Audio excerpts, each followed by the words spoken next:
Hello anh em nha, đã quay trở lại với kênh của mình nha. Đây làm thêm một chiếc nữa anh em ơi, để phục vụ cho công việc làm vườn của mình. Chiếc xe nhỏ nó múc lâu quá, giờ sẵn đây làm thêm chiếc nữa. Bữa giờ làm được nhiêu đây rồi mà giờ phải canh chỉnh nữa. Giờ cắt mấy con đỡ nè, chế lại một con đỡ làm xe 05. Mệt quá anh em ơi, đam mê. Xích nè anh em ơi, xích này xích chế nha, chứ theo con bự này là đi xích hãng hơi đuối luôn á. Nè xích chế nè, cái này CNC về rồi, cái này là cũng CNC nè, về mình bỏ ngàm vô mình bon lại ở trong nè, bon nè, cứng lại được rồi bắt ốc vô, bắt ốc vào đây đó. Này cũng đơn giản lắm này, CNC về cứ làm mua cọng xích có tay gá đó, về cứ bắt vô lụm mà. Có này khung bệ này giờ này phải mình gia cố thêm nữa. Để mình mới bữa mình ráp rồi, mình test rồi ok rồi thì giờ mình để gia cố luôn, với lại mình sửa lại con đỡ này.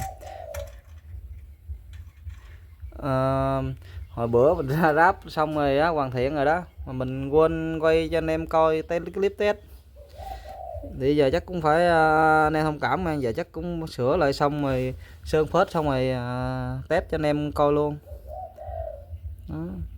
Chứ bữa quên quay rồi, giờ hàng liền lại hết xong rồi cái mài sơ sơ lại xong rồi cái sơn xong mình ráp dàn chân vô đó. Thì giờ anh em theo dõi mình làm từ con xe này từ phần chân cho tới phần hoàn thiện luôn hết anh em. Rồi ok anh em ơi, anh em xem thì ủng hộ mình nha, một lượt like, một lượt đăng ký kênh, chia sẻ để mình có động lực để mình làm những cái video về cua cho anh em coi ha.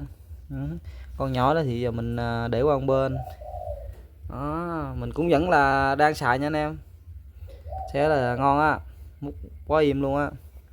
Giờ mình làm thêm con to nữa mình phụ con đó, ví dụ những vật nặng quá thì quá sức của con nhỏ thì mình lấy con này, chứ con này mỗi lần chơi là hơi đuối nè, để mình leo lên cho anh em hình dung thử ha. To ghê chưa đó. Thì giờ mình sẽ sửa con đỡ đó, anh em theo mình ha.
Để xíu đi coi cho đang làm, cho đang pin.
Rồi mình cũng đã hàn gia cố thêm xong hết rồi nha anh em.